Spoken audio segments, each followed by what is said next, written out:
السلام عليكم شباب، من أول مقطع في لعبة أرك. طبعا الشباب نلعب واجد فيها، نضوي الأغراض فعذرا، ويلا نبدأ المقطع. زين، طبعا الحين بغروض الطائر، يعني جايبين الأغراض، نضوي الأغراض. يلا نشوف، يعني نحاول نروض واحد حالنا، يعني خلينا نشيل الأغراض من الطير اللي بنروض. زين، نحتاج عشان نروض على الطير ممكن وياه. زين، هذا أيوة هذا عشان يعني ينام زيادة، وهذا عشان جمده، ونحط أكل عشان أكله، وهذا عشان أكل اللحم شكله. هذا توت حالي عشان أكله أنا.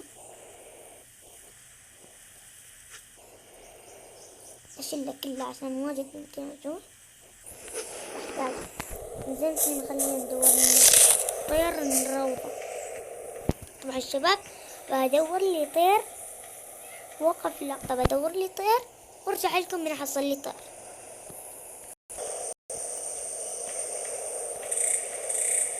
رجعت لكم طبعا شباب، وحصلت هذا الطير.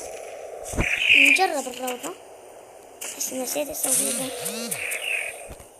إني أحط هذا الشيء واسمه بيجمدهم. يبقى جمد. زين، تعال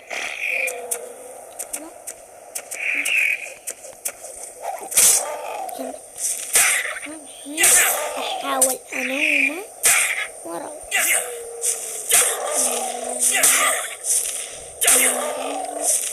أنومه قصدي. نعم شباب، الحمد لله. الحين بنعطيه أكل بالأكلة، نعطيه اللحم اللي عندنا، هذا يأكل طبعا شباب.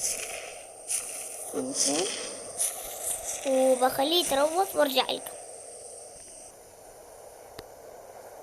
ورجعت لكم طبعا شباب، وتوبه يتروض هذا الطير، تو بعد وقت شوية بس. زين، خلينا ننتظر بس يتروض الوقت شوية، ما لازم أعطيه منوم. شو تروض شباب؟ تو 1 2 3 تروض طبعا شباب. طير من زمان أتمنى كنت أروض طير مثله.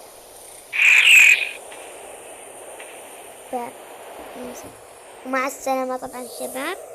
أعرف إن المقطع كان صغير، بس هذا من الابتداء. ومع السلامة.